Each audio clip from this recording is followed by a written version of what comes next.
Welcome to Worthy Ones, the video series where I take all the newest issue ones that I read for the current comic book week and deem them worthy or not worthy.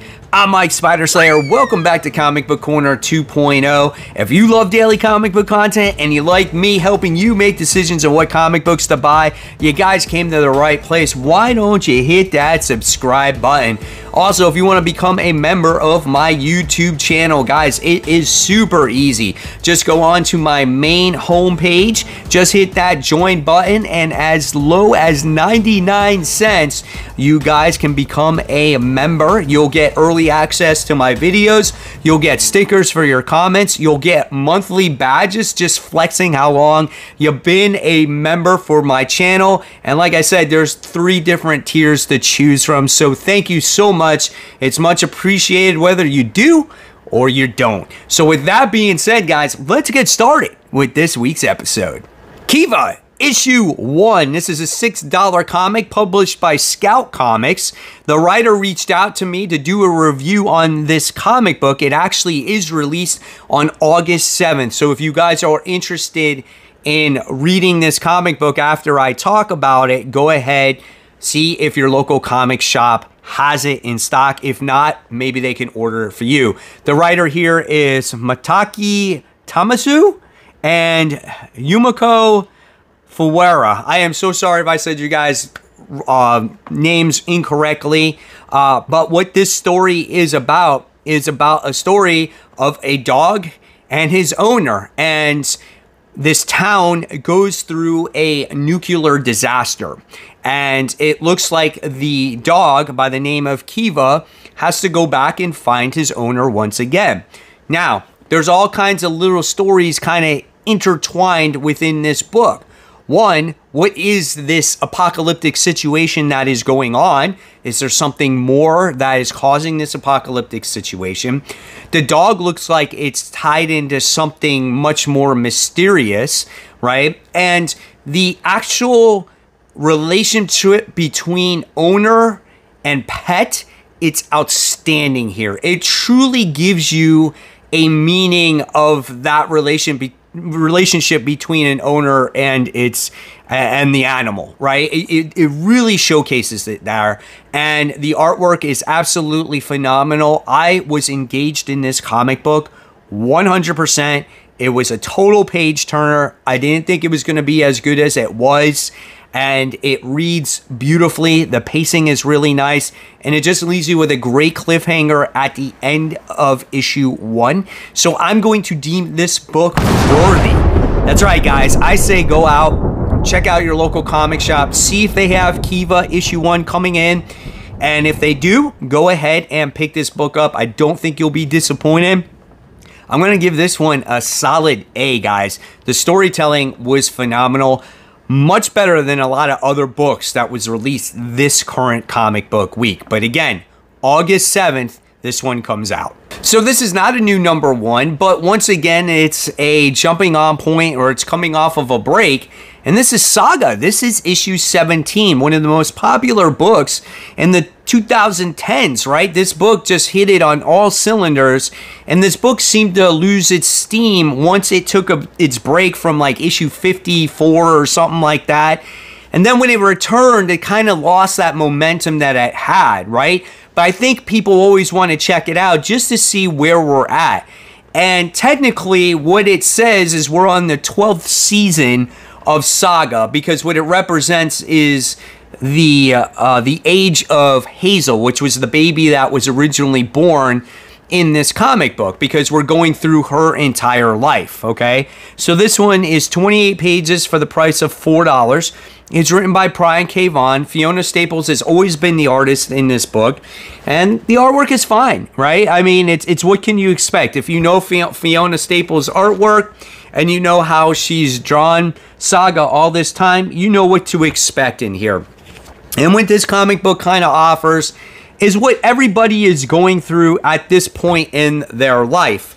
And we get to see Hazel kind of expressing her emotions as a 12-year-old, as how it kind of is like, you know, at one point, this feels like this is the loneliest part of my life, right? And again, she's almost a teenager here, and she's going through some emotional stages, right? And basically that's what this comic book is about, and you kind of learn a little bit of what's going on with your current cast of characters. So Alana's your main character, Gwendolyn, Hazel, Squire is now her brother, the Will, who is the bounty hunter. Haven't really seen Lion Cat at all. So you get to see all those different types of characters and where they are at this point. So I'm going to say this book is worthy. What this book needs again, though, is that it needs momentum. It needs to continue on without taking breaks. We took like a 5 or 6 year hiatus on this comic book. I would think that you have enough in the can to where you continue the story and you just finish it at this point, you know? So we'll see how this continues. This is not my favorite book of the week, but it is pretty solid to see where these characters are. And I'm going to give this one a B-. I am curious to see the journey that Hazel goes through with the rest of the cast of characters. Final Fight. This is issue 1. So, like, I'm an 80s, 90s kid, and I couldn't tell you the amount of quarters I spent on playing Final Fight, the video game. And when I saw this being offered as a comic book, I'm just kind of like, okay, why not try this one out? And I had to get the cover where it's kind of like this one, where it's like, continue, otherwise your game is over, right? And so this book has a cast of characters in here with Cody Travers, Guy, Mac Hager, who is the main character. And this book is written by Matt Mullen, and the art is done by Matthew Weldon. And here's the artwork that you can kind of expect. So this book takes place in 1989, which I'm assuming that's when this video game was made. And you get to see all your different cast of characters. You get to see your, you know, sexy ladies in this cover as well.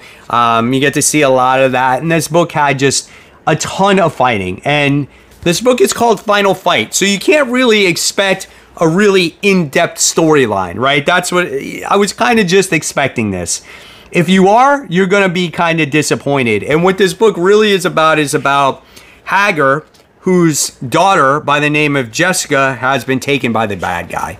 And he goes after the bad guy and he has to stop him, right? That's basically all this book is. Do I think this book is worthy? Probably not. It's not worthy. But if you have some kind of 90s nostalgia or Final Fight nostalgia, this might be something that you might have a little bit of fun with. But with all the different types of comic books that are coming out right now, you might not have the $5 to purchase this one. You might want to try something else. It wasn't horrible. I'm going to give this one a C-. But, you know, it was good to try out. Marvel and Disney, What If Donald Duck Became Wolverine Issue 1. Probably a very long title, right? This book is 28 pages for the price of $5. I'm sure a lot of copies sold because of the homage cover, right? I got one myself, and I was interested to see what they were going to do with Donald Duck being Wolverine. Now, if you're interested in checking out the artwork in this book, here's what you can expect. It's obviously very Disney-like. We get to see Donald as Logan in the comic book, right? And he's always constantly sleeping so he can actually get his healing, you know, done. We get introduced to Mickey Hawkeye in here, and basically they make it very easy for you to understand, because if you're reading this to kids or younger children, it's just like Hawkeye Mickey Mouse and Wolverine Donald Duck and Grandma Duck Elvira Duck, and Hulk is Goofy, you know, and Red Skull is Red Pete. So it's like, it's got all these different characters in here. So it's a very simple concept story of having Mickey Mouse recruit Wolverine in order to stop the Red Skull, who is Pete's, because Pete has all the bad guys' weapons. That's basically it. Hulk goes on for the ride. There's some fun little moments in here with Hulk and Donald, or I should say Goofy and Donald. There's some little flashback scenes in here where you get to see kind of Donald wearing all the different suits of Wolverine, which was kind of cool. There was little Easter eggs with Hulk 181 and Weapon X. So there was stuff in there for the adult reader as well as the younger reader here. So it's a one and done story. Could they maybe made this 2 issues? Yeah, I think so. I think maybe they kind of rushed the ending. But again, it's all in fun. I don't think as this was really made for adults. This is more of a kid's comic book. And for a kid's comic book, you know what? I'm going to say that this book was worth it. Absolutely, buy this for your kid. Read it to them. Let them get introduced through comic books this way. Maybe one day they'll want to know who the real Wolverine is, right? So that's the way I look at it. As a kid's comic, I'm just going to give this one, I would say, a B-, right? I don't know. What's a good kid's comic book, right? I think it's got to be a little bit entertaining for adults, and it's got to be entertaining for the kids as well, and I think it does a pretty good job at doing that. XForce, this is issue 1. I was waiting for this one for a while because it seems like, based off of the cover, and never judge a book by its cover, that this is going to be the best X book there is, right? Legacy numbering 291, 36 pages, $5. This book is written by Jeffrey Thorne. Marcus 2 does the artwork on here, and the artwork looks great. I thought the characters looked nice. I like the way Forge looked in the beginning and how he's always trying to be like this perfect, like, solving all kinds of like computer issues and always building shit and stuff like that. I thought that's kind of cool, right? And what this book is it just seems like, you know, it seems like there's like this fast-paced type of X-Force team that's going to go from mission to mission to mission. And they have like this spheres thing where there's these fractures. And wherever there are these fractures, they have to go to this mission, right? And along the way here, as they get to their first mission, you get introduced to the roster of the team, right? And so we get like Rachel Summers in here. We got Elizabeth Braddock. We get, of course, Ford, Sage. Deadpool is the guest star. You get Surge, who's in here, and then you get Tank. And so they all get introduced. Surge gets picked up along the way. And I felt like the pacing of this book, I don't think was the best. I thought the way the team was introduced wasn't the best either. All the little like scientific and nerdy stuff kind of went over my head as I was reading it too, to where, you know, they tried to mix in the action and stuff. And then they were like overwhelmed by this big gigantic slime kaiju type of creature. And they used Deadpool to kind of use his like healing factor to destroy the kaiju. And then the next thing I think you're going to go is like these guys are going to go to Wakanda. Okay. And then you get, of course, the little QR code at the end of this book. So what do I think about this one? This is, for me, not the best book.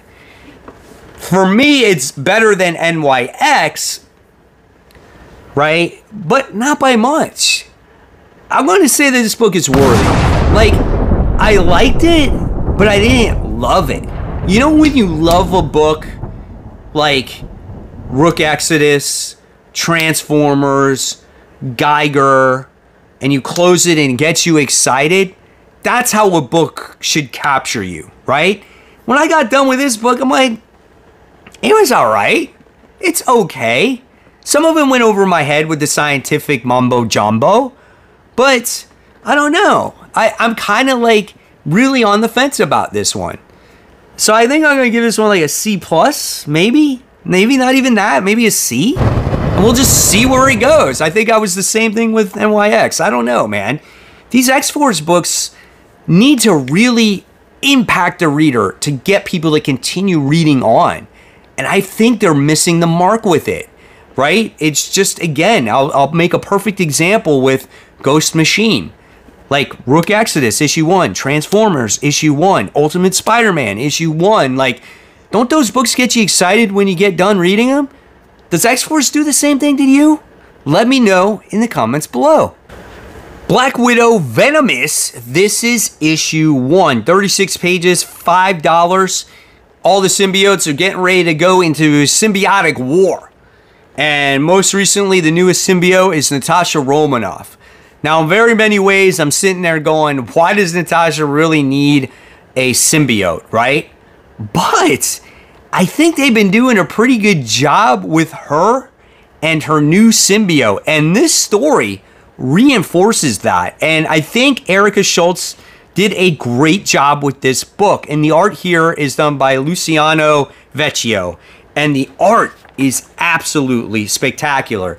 The panouts, the payouts, oh my God. The paneling and the layouts are phenomenal here. We get to see a vision from the symbiote through here. We get to see the way Natasha looks on here as well. She goes through a transformation, which is really cool, which I'll show you. But this is a really nice page here.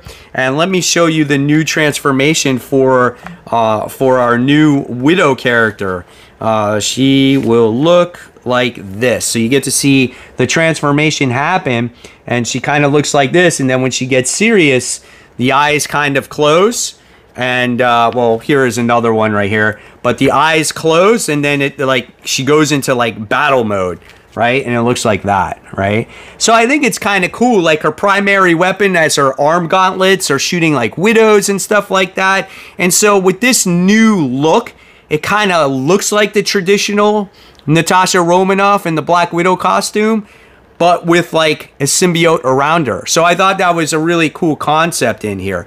Now, what this story had to offer was the young relationship that these two have, the symbiote and Natasha. They go out on an experiment, not an experiment, on a mission to stop this scientist who is creating a serum that kills symbiotes. And what happens is the actual symbiote retreats from the mission at hand and leaves Natasha for herself. And she comes talk to talk with the symbiote here.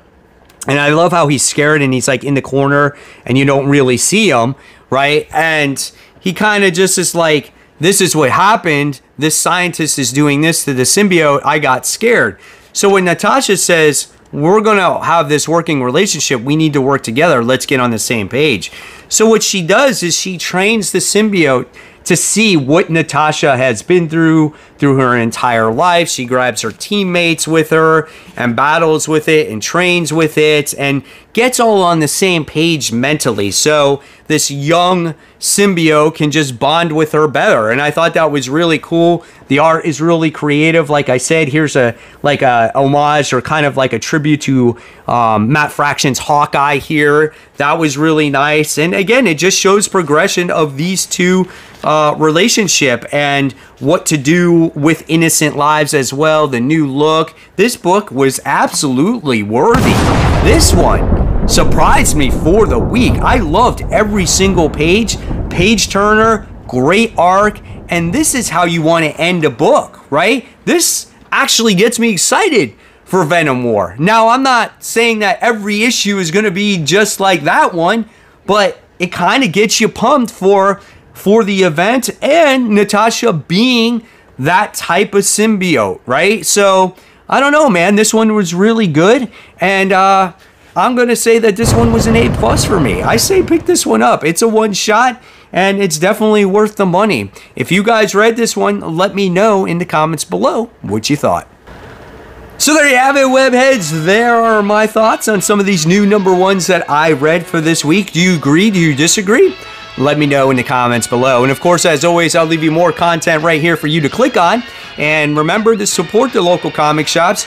Keep buying, keep collecting, but always remember to read those comics. Guys, thank you so much, and I'll see you on the next one.